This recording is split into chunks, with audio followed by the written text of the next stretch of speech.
Chairman ناظم آباد town سید محمد مظفر نے کہا ہے کہ تجاوزات کسی بھی معاشرے میں ایک بدنما داغ ہیں اور اس کے خاتمے کے لیے عملی طور پر کوششیں جاری ہیں، اور انہوں نے آج مختلف یونین کونسلز کے دورے کے بعد یقینی طور پر ناظم آباد 2 نمبر پر تجاوزات کے خاتمے کا خود کاموں کا معائنہ کیا۔ اس موقع پر جہاں پر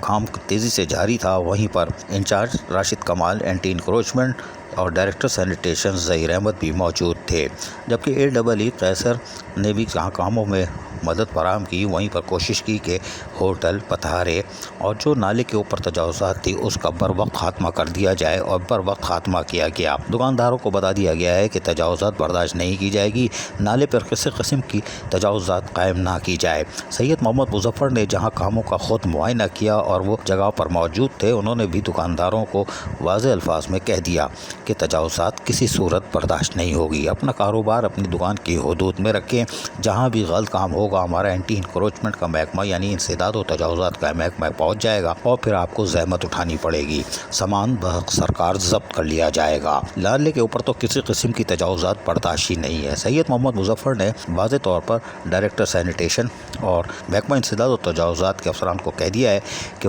وہ اس کی مانیٹرنگ ٹیمیں بھی تیار رکھیں، ایسا نہ ہو ہم تجاوزات کا خاتمہ کریں، دوسرے دن یہ پھر دکان بڑھا لیں۔ لیکن اس کے ساتھ ساتھ سید محمد مظفر نے جاری حالیہ مونسون کے موسم میں بھی برساتی نالوں کی صفائی ستھرائی کا کام بھی جاری رکھا ہوا ہے، تاکہ لوگوں کو کسی قسم کی مشکلات کا سامنا نہ کرنا پڑے اور برساتی نالے بارش میں رواں دوا رہے۔ واضح رہے کہ بارش میں بھی ناظم آباد ٹاؤن نے اور محکمہ سینیٹیشن نے عملی طور پر جہاں تیز بارش ہوئی تھی اور شاہراہوں پر پانی کھڑا ہو گیا تھا، لیکن بر وقت کام کر کے سینیٹری ورکروں کے بھرپور تعاون سے انہوں نے بہتر سفری سہولتوں کی فراہمی کو بھی یقینی بنا دیا تھا۔ عزیز عارف، KBS بلدیاتی نیوز، کراچی۔ ایسی ہی خوبصورت ویڈیوز فیوچر میں حاصل کرنے کے لیے ریڈ بٹن پر کلک کر کے اور بیل آئیکن کو پریس کر کے ہم سب کے سبسکرائبر بننا مت بھولیے۔